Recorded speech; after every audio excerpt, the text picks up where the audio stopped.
This session is being recorded, and this is Sir Sibu Rahman, your IELTS instructor, and I'm gonna explain you about IELTS academic reading.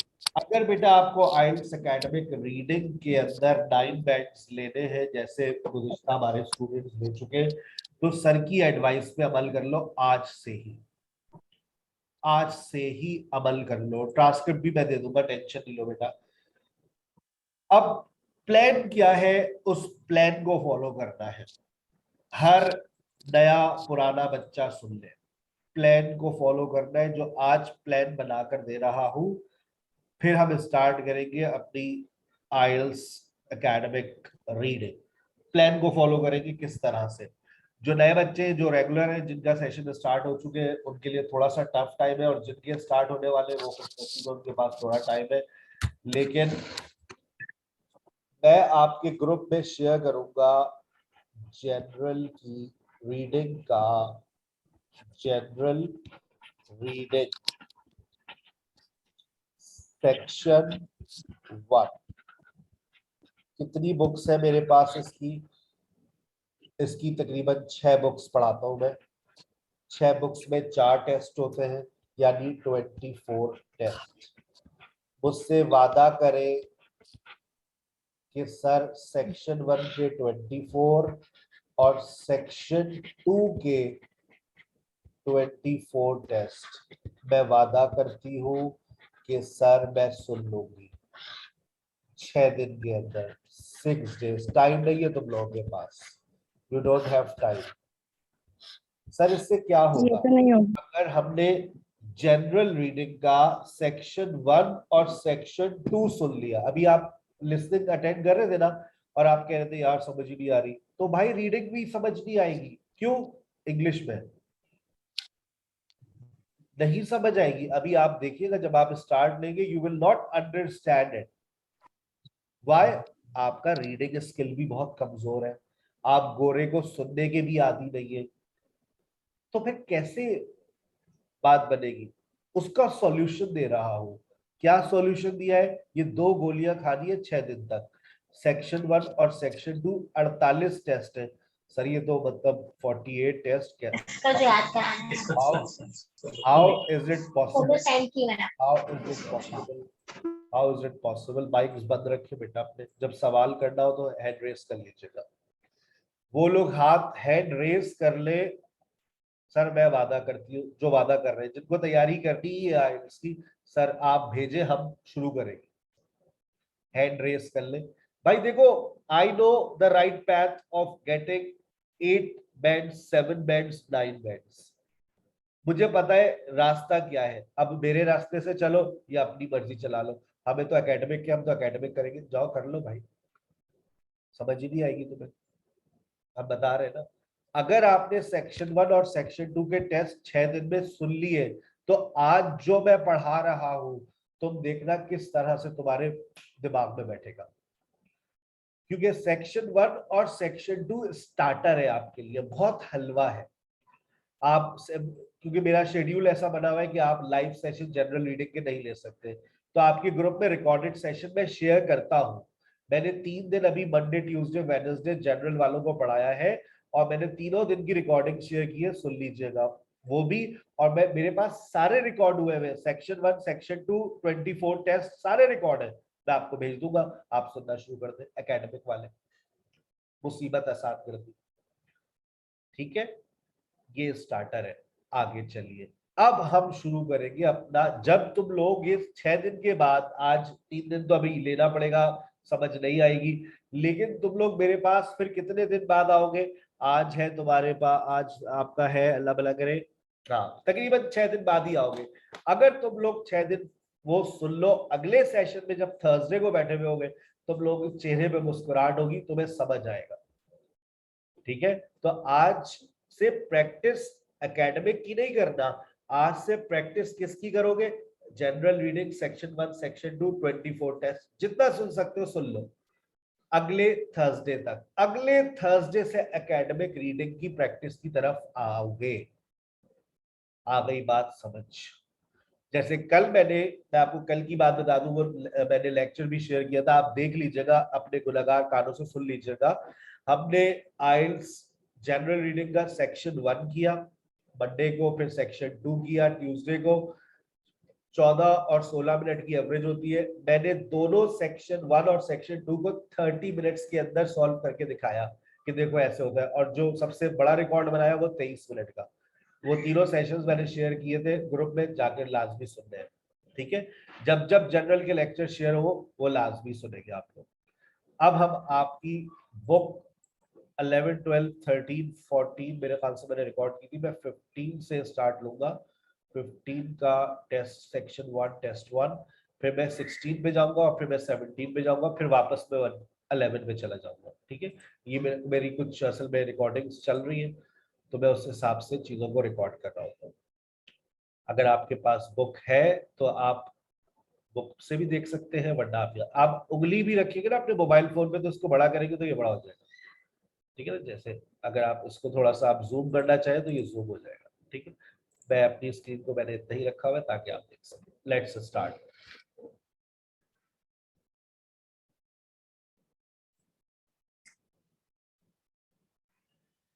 General का solve तो मैं भेजने वाला हूँ ना, तो वो आप सुन ही लेंगे बेटा, ठीक है ना। जनरल ग्रुप में मैं भेजूंगा आज, ग्रुप सेक्शन 1 और सेक्शन 2। और जो जनरल वाले बैठे उनकी तो चांदी हो जाएगी, चलो भाई सब मिल गया, पैसे देके क्या पढ़ने की जरूरत है, सब रिकॉर्डेड मिल गया। मर्जी है बेटा आपकी, नॉलेज इज टू शेयर। पैसे के पीछे हम भागते नहीं, लोग पैसा हमारे पीछे भागता है, मेहनत से बढ़ाते हैं। अब आ जाइए जरा चीजों को समझिए। इत्तेफाक इत्तेफाक इत्तेफाक, जो पहला सवाल आपकी सामने आया है। अच्छा, पेपर में सवाल यही आता है, समरी राइटिंग, ये जो फिल इन द ब्लैंक्स होती है ये समरी राइटिंग होती है, और नीचे है ट्रू फॉल्स और नॉट गिवन। मैं दुआ करता हूं कि तुम लोगों के पास पेपर में ऐसे सवाल, और फिर ये समरी राइटिंग, 3 सवाल बनकर आ गए, 3 सवाल बनकर आ गए। मुश्किल नहीं है समरी राइटिंग। शुक्र करो 3 सवाल उसने बना कर दिए, लेकिन तीनों, एक 2 समरी राइटिंग और एक ट्रू फॉल्स और नॉट गिवन, आसान है। लेकिन ये जो 5, 6 और 7 है ना, ये तुम्हारी जान ले लेगा, ये तुम्हारी जान ले लेगा। तुम सोचते रहोगे इसका जवाब, लेकिन तुम नहीं पहुंच पाओगे। क्यों, मैं बता दूंगा, इसके ऊपर तुक्का लगाने का तरीका भी बता दूंगा, ठीक है। Let's start. This is book 15 test 1 passage 1। अब याद रखो, सबसे जो पहली चीज होती है आइल्स एकेडमिक के अंदर, जनरल वालों को ये चीज सेक्शन 3 में करनी पड़ती है, वो भी सुन ले। ये सबसे पहली चीज होती है बेटा, आंसर ट्रैकिंग। 1 मिनट आप लोग आंसर ट्रैकिंग पे लगाएंगे कि सर ये क्या चीज होती है। जितनी टेक्निक्स बता रहा हूं अपने पास नोट करते रहना, सेव करते रहना मेमोरी के अंदर। आंसर ट्रैकिंग का मतलब ये होता है बेटा, आपको नहीं पता कि इसका जवाब कहां से मिलेगा, इसका जवाब कहां से मिलेगा, और जनाब ये जो अभी 8 आ रहा है इसका जवाब कहां से मिलेगा। अगर आप ऐसा सोचते हैं कि 8 का जवाब बाद में मिलेगा और 1 का जवाब पहले मिलेगा, तो बेटा ऐसा सोचना छोड़ दीजिए, ऐसा जरूरी नहीं है। 8 का जवाब पहले आ सकता है, उसके बाद 1, फिर उसके बाद 9, और उसके बाद 2। हाय अल्लाह, ऐसा भी होता है जी। जब भी हम कह रहे हैं answer tracking is very important, sir वो कैसे करें हम। देखो यहां पर तुम्हारे पास लिखा हुआ है ट्री एंड फ्रूट, इसमें कोई ना कोई ऐसी बात लिखी होती है जो आपको आपके आंसर पर पहुंचाती है। आपने कहा लीव्स, तो मैंने पहले पैराग्राफ्स के अंदर मेरी नजर जा रही है कि कहीं पर लीव्स की बात है, तो मैंने देखा मुझे लीव्स नजर आ गया। मैंने कहा ठीक है, बात यहीं से शुरू हो रही है, आगे चलते हैं। मिडिल एजेस की बात कहां पर हुई है। मिडिल एजेस मैंने देखा देखा देखा देखा देखा, मिडिल एजेस का जिक्र ये रहा, मिडिल एजेस। फिर मैंने कहा VOC की बात कहां पर हो रही है, तो VOC ये रहा सर। उसके बाद ये ट्रेडी ऑफ ब्रेडा, ये ऐसे ऐसे वर्ड्स में उठा रहा हूं जो तब्दील नहीं हो सकते। अब ये treaty of the Dutch, treaty of Breda. आगे चले, अगले पेज पर आइए, देखिए ऊपर टॉप पर देखिए treaty treaty treaty treaty of Breda आपको कहीं नजर आता है, नजर आएगा तो फौरन आपने उसको अपने अंडरलाइन, अगर नजर आ जाए बहुत अच्छी बात होती है। यहीं पर वापस देखिए, नीचे कहीं पर आपको नजर आ रहा है, हो सकता है यहीं पर नीचे लिखा हुआ हो ट्रेडी ऑफ ब्रेडा, ठीक है। अगर नहीं मिल रहा, आपके पास 1 मिनट होगा, 1 मिनट से ज्यादा आपको स्पेंड नहीं करना है, otherwise you will be in deep trouble. Time management is the key, जो मैं हमेशा सिखाता हूँ। देखो मिल गया ट्रेडी ऑफ ब्रेडा, ये रहा, ठीक है, मिल गया। आप अब ये लिखा है 16th सेंचुरी, ये लिखा है मिडिल एजेस। अब मिडिल एजेस कहाँ पर है, मिडिल एजेस तो यहीं पर था, ये रहा मिडिल एजेस। ईयर कौन सा लिखा हुआ है, वहां लिखा हुआ है 16th सेंचुरी, फिर 17th सेंचुरी। अब 16th सेंचुरी क्या है, ये 16th सेंचुरी, ये जो लिखा हुआ है that is called 16th century. फिर 17th सेंचुरी, ये रहा 17th सेंचुरी। इसका मतलब आपने आंसर को ट्रैक करना शुरू कर दिया कि कहां से मुझे अपना जवाब मिलेगा। अब इसका मतलब है जब 5 पर आओगे तो मिडिल एजेस की बात करेंगे, जब यहां पर आओगे 8 पे तो मिडिल एजेस की बात होगी। ओके, आइए समरी करते हैं। अब टेक्निक्स को एक्सप्लोर करते हुए जा रहे हैं। टेक्निक्स देखो, एक दिन में कुछ नहीं आएगा। When you spend 3 days 6 days and 9 days, फिर चीजें रिपीट होना शुरू होगी। याद रखिए जितने भी स्टूडेंट्स बैठे हुए, जब आप मेरे साथ रीडिंग करते रहेंगे चीजें रिपीट होगी। लिसनिंग के अंदर आपको you just have to listen, you have to listen, you have to listen, you have to listen, but in reading you have to explore. और वो मेरे साथ ही आप कर सकते हैं एक्सप्लोर। खुद से आप रीड करें, आप वो चीज नहीं देख सकते जो सर आपको दिखाएंगे। आइए, let's start today's session.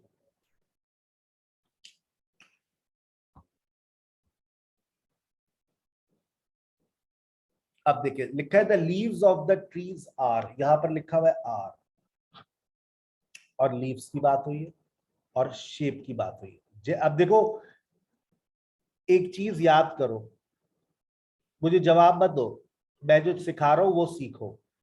I am not impressed with the answers. Shapes कौन कौन सी होती है, अब दिमाग में ये बात लेकर आओ। जब शेप्स की बात हो रही है तो शेप्स ट्रायंगल भी होती है, स्क्वायर भी होती है, सर्कल भी होती है। और तुम लोगों ने अगर मॉन्टेसरी में बहुत सारी शेप्स को पढ़ा हो, याद आ रही है शेप्स, ठीक है। शेप्स आ गई दिमाग में। अब जब शेप्स दिमाग में आ गई तो अब आप आगे अपने पैराग्राफ को पढ़ेंगे। चलिए, कहते हैं the nutmeg is a large evergreen native southeast until the late 18th century। मुझे चाहिए वर्ड लीव, मैंने लीव पहले ट्रैक किया हुआ था हमने, लीव्स। अच्छा, यह कहता है डार्क ग्रीन ओवल लीव्स। अब आप अगर थोड़े से समझदार हैं तो आपको फौरन समझ आ जाएगा कि सर सर सर। तैयबा, हाँ सवाल पूछे बेटा, माइक खुला हुआ है आपका।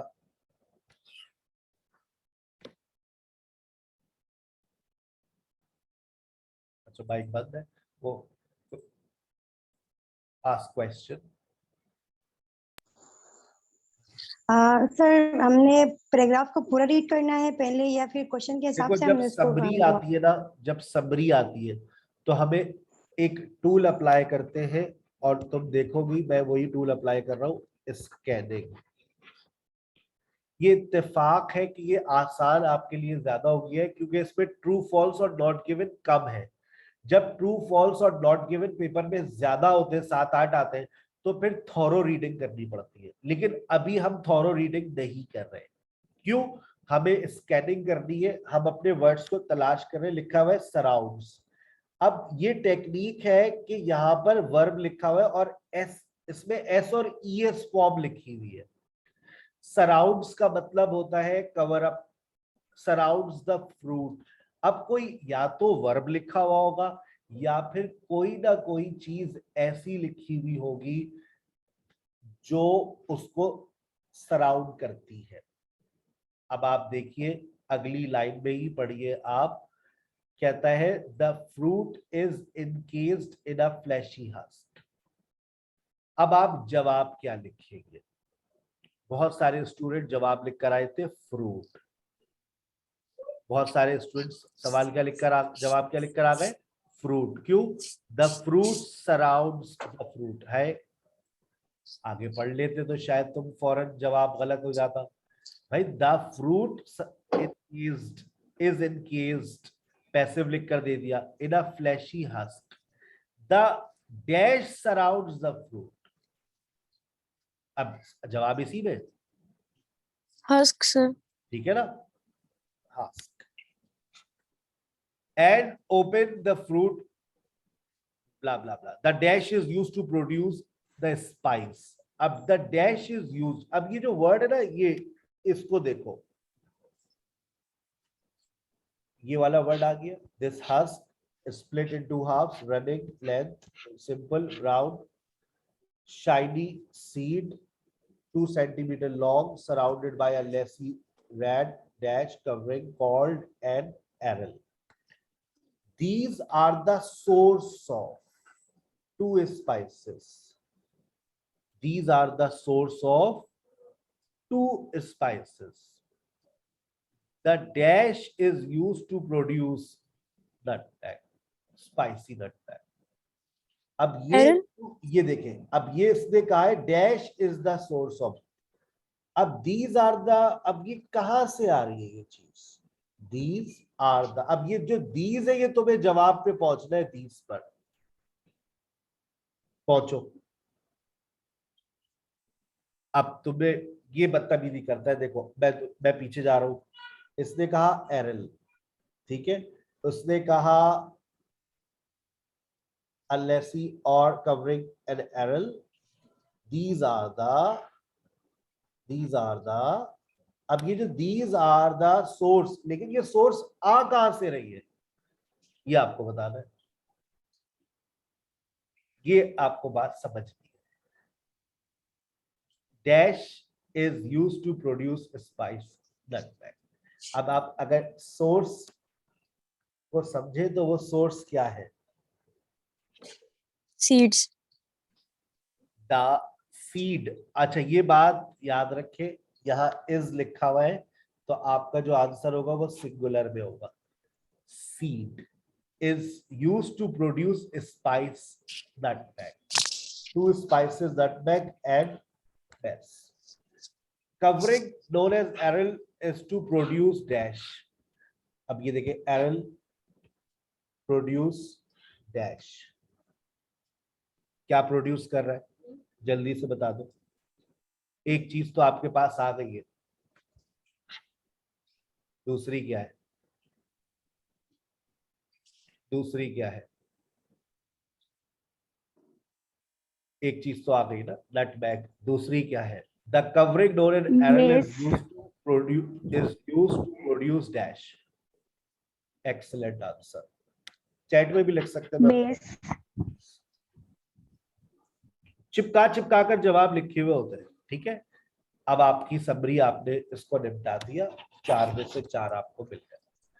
अब एक बात याद रखो, ये जो ट्रू फॉल्स बड़े ट्रिकी दिए हैं इन्होंने, याद रखो पेपर में एक ट्रू होता है, एक फॉल्स होता है और एक नॉट गिवन होता है। याद रखना, एक ट्रू होगा एक फॉल्स होगा, तो इसका मतलब ये है कि इसमें भी एक ट्रू होगा, एक फॉल्स होगा और एक नॉट गिवन होगा। अच्छा जो नॉट गिवन होगा वो तुम्हारी पिद्दी लगा देगा। क्यों? नॉट गिवन का मतलब ये होता है कि ये स्टेटमेंट यहाँ पर है ही नहीं, ढूंढ लो, ढूंढते रहो, मिलेगा ही नहीं। अब तुम सोचोगे अबे यार ये तो बड़ा मुश्किल हो जाएगा। तो टेक्निक याद रखो, जब पेपर के अंदर 3 ट्रू फॉल्स और नॉट गिवन आते हैं तो उसके पीछे नहीं भागना। दूसरा क्वेश्चन उठाओ जिसके नंबर ज्यादा है, और इसको बैक हैंड पे रख दो, और अगर तुम्हारी आंखों और जबान पर ये अल्फाज आ जाए तो फिर तुम यहां पर आ जाना। यहां लिखता है, पढ़ लो इस बात को, मैं इस जवाबात को ढूंढने के लिए पैराग्राफ को नहीं पढ़ूंगा। Are you getting my point? If I do so I am gonna waste my time. These are the techniques which you need to follow. Reading मुश्किल नहीं है, हमें तरीका नहीं आता रीड करने का। आइल्स जो रीडर, जो पेपर सेटर्स है, उन्हें पता है कि 20 मिनट में हो जाएगा, लेकिन 60 मिनट में भी नहीं कर सकते आप ये एक पैसेज अभी। क्यों? You don't know the style of smart reading. आपको स्मार्ट रीडिंग करना नहीं आती। सर ने आपको स्मार्ट बना दिया, बेटा इसको जवाब में मत ढूंढने बैठना, डोंट फाइंड इट, क्योंकि एक नॉट गिवन है, तुम ढूंढते रहोगे, मिलेगा नहीं, वेस्ट ऑफ टाइम। तो बस पढ़ लो। In the middle ages most Europeans knew the where the nutmeg was grown. Europeans जानते थे कि नटमेग कहाँ बोई जाती है। The VOC was the first major trading company. जो VOC थी वो फर्स्ट, दुनिया की पहली ट्रेडिंग कंपनी थी। Following the treaty of Breda, the Dutch had control of all the island where the nutmeg grew. वो कहते हैं जो डच था उनका पूरा कंट्रोल था आइलैंड के ऊपर जहां पर नटमैग को काश्त किया जाता था, बोया जाता था। ये बात आपने अच्छे से पढ़ ली है। अब हम जा रहे हैं अपनी रीडिंग की तरफ, लेकिन हम किसके लिए रीड करेंगे? हम रीड करेंगे इस पैसेज के लिए, ये वाला। यहां पर लिखता है मिडिल एजेस, ये है आपकी समरी। इसमें देखिए वो क्या लिख रहा है, nutmeg was brought Europe by the, ये वाली बात तुम्हें ढूंढनी है। Nutmeg was brought to Europe by the कौन? आइए पहले इसको ढूंढेंगे, फिर 16th सेंचुरी के अंदर European nation took control the nutmeg trade, और फिर 17th सेंचुरी के अंदर एक वर्ड आएगा डिजीज। ये डिजीज का वर्ड आपको लाजमी मिलेगा। डिजीज नोन एज का मतलब कॉल्ड, लिखते रहा करो अपने पास, डिजीज नोन एज। देखो फिर बेंडा आइलैंड आ गया, द डच आ गया, तो वो डच वाली बातें वहां पर होगी। Let's start. अब मिडिल एज से हम दो चीजें ढूंढेंगे, आदि हो जाओगे इस तरह से मैं अभी बता रहा हूँ ना, you will get used to. Nutmeg was a highly prized and costly ingredient in European dash in the Middle Age and was used as a flowering dash and dash. Throughout this period, the Arabs were the exclusive importers spice to Europe. कौन लेकर आया?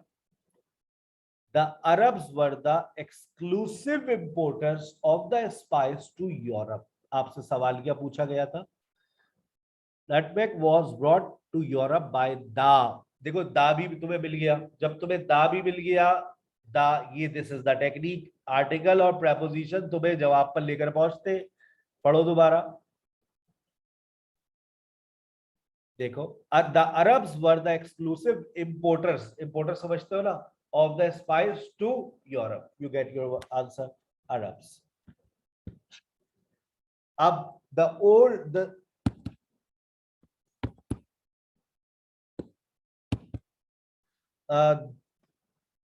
throughout this period, the sold nutmeg for high prices to merchant based in Venice, but they never, जरा सुनिएगा, but they never revealed the exact location of the source of this extremely valuable commodity.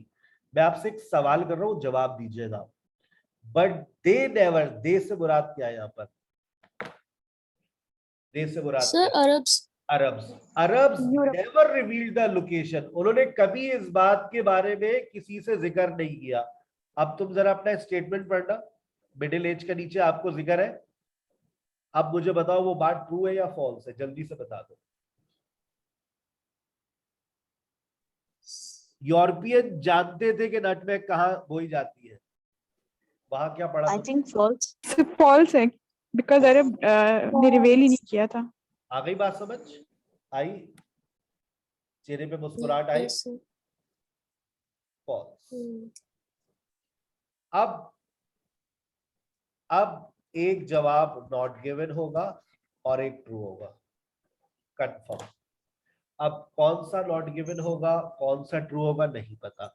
ये तो अभी हम पढ़ रहे थे तो पढ़ते पढ़ते सामने आ गया, क्योंकि मिडिल एजेस की बात थी। अब हमें किस चीज के बारे में पूछना है? हमारा टारगेट समरी है। अब हमें जाना है डिजीज पर, against the disease known as. आइए, मैं डिजीज को मैं स्कैन करूंगा, क्योंकि मेरे लिए अब ट्रू फॉल्स और नॉट गिवन इतने ज्यादा मैटर नहीं करते, 2 नंबर की बात है। मैं डिजीज का वर्ड ढूंढ रहा हूं, मुझे डॉक्टर मिल गया।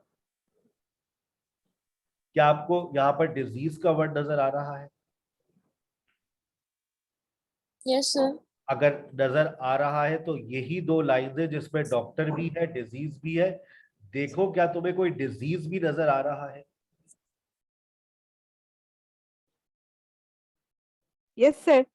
डिजीज, अच्छा, वो डिजीज का नाम भी उन्होंने कहा है, known as, that is called, known as, that is called. dying of ये आ गया, PLAGUE। यस ऐसा सर। डिजीज है कोई डॉक्टर हमारे पास?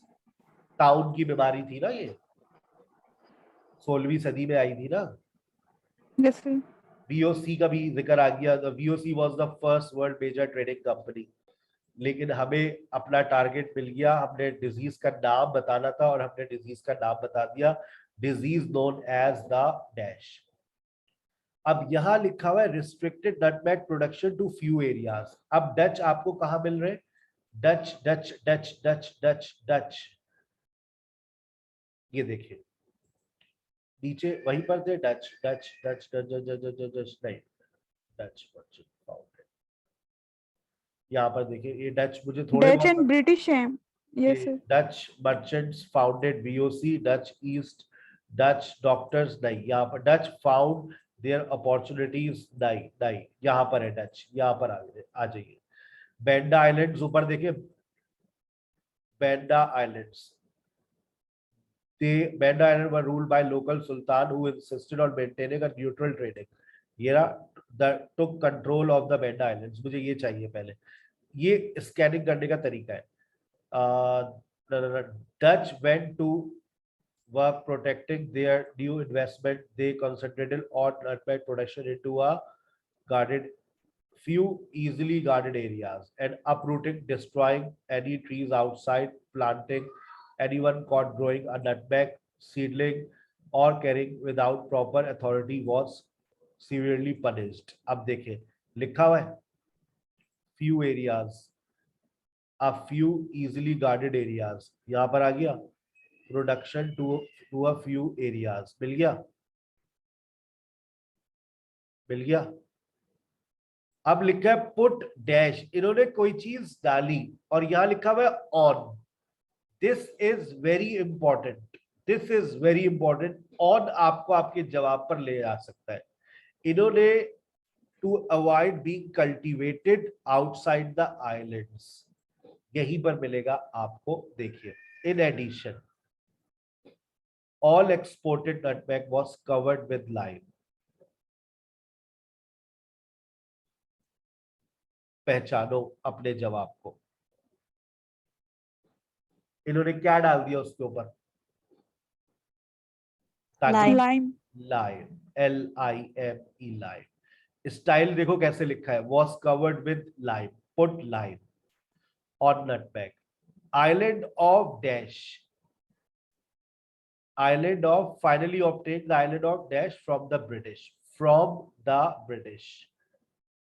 There was only one obstacle to Dutch domination, one of the Banda Island, a silver of land called run. इन्होंने नाम भी ऐसा लिखा है कि दिमाग में भी नहीं आ सकता कि ये जवाब हो सकता है। The island of a silver land called, island का नाम क्या रखा है इन्होंने? Run, from British. Nutmeg plants were secretly taken to, secretly का मतलब कोई चीज अगर आप अपने सीक्रेटली एयरपोर्ट पे लेकर जा रहे हो तो उसको आप लोग क्या कहते हैं? चर्च, अफीम, गांजा लेकर जा रहे होते ना लोग, हेरोइन, क्या वो क्या कहलाती है? क्या कौन सा वर्ड इस्तेमाल करते हैं आप लोग? Drugs, smuggling. स्मगलिंग। देखो वही वर्ड आ गया। देखो वर्ड्स के पीछे बेटा वर्ड्स को पढ़ना है। Nutmeg plants were secretly taken to, कहां लेके जा रहे हैं? Smuggle nutmeg plants to safety in, कहां लेके जा रहे हैं? Mauritius. Half the Banda Islands nutmeg plantations were destroyed by a wiped region caused a tsunami that wiped out half of the nutmeg groves. किसने तबाह कर दिया? किसने तबाह कर दिया? Tsunami. Tsunami. Tsunami, tsunami, tsunami, tsunami. ये आपने सारा फोकस आपने किस पे किया? 1 2 3 4 5 6 नंबर पे। ऐसे ही करना पेपर में, अगर ट्रू फॉल्स 2 3 हो, क्योंकि तुम्हें पता है एक का तुम नॉट गिवन लिखोगे। अब मैं आपसे एक सवाल कर रहा हूं, यहां लिखा हुआ है treaty of Banda had control all the island where nutmeg grew. ये बात सच है या झूठ है? तुम लोगों ने पढ़ी है। Dutch had control of all the island where nutmeg grew. ये बात सच है या झूठ है? ट्रू ट्रू ट्रू है। क्योंकि अभी हमने पढ़ा है उन्होंने रिस्ट्रिक्ट कर दिया था, फ्यू एरियाज तक कर दिया था, उन्होंने पूरा कंट्रोल संभाल के रखा था। पहला वाला क्या लगाया था? फॉल्स। तो बीच वाला क्या हो गया? नॉट गिवन होगा। Not given. टेक्निक समझ आई कि जब आपके पास पेपर के अंदर 3 ट्रू फॉल्स और नॉट गिवन हो तो कैसे करना है? अभी बहुत सारे नहीं सर मैंने एक वीडियो देखी थी E2 उनके जो है उनकी वेबसाइट पे जो दिया हुआ था, उन्होंने कहा था कि मोर देन जो है ना ऑप्शन होते हैं, तो फिर एक ही पैराग्राफ में हम मोर देन टू मतलब हमारे पास नॉट गिवन 2 या 2 से ज्यादा हो सकते हैं, या ट्रू ट्रू एंड फॉल्स जो है ना 5 6 होगा। तो बस मैंने एक बात सिंपल सी जैसे कही ना, एक ट्रू एक फॉल्स एक नॉट गिवन लाजमी होता है पेपर में। ऐसा हो सकता है जैसे अगर फॉर एग्जांपल 7 है तो 5 ट्रू 1 फॉल्स 1 नॉट गिवन, ऐसा भी हुआ है। 5 ट्रू 1 फॉल्स 1 नॉट गिवन, एक जरूर होगा, एक से ज्यादा 2 3 उस काम कुछ नहीं कह सकते। ठीक है, अच्छा जी। ये है वो सवाल जो आपके पेपर में इस स्टाइल से आता है, लेकिन अभी भी आपकी किस्मत चमक रही है कि आप लोगों को मुश्किल सवाल नहीं मिल रहे। हैरत है, आज आप लोग आसान आसान सवाल कर रहे हैं। अभी पार्टी शुरू हो ही नहीं पा रही है आप लोग की। चले दोबारा दूसरी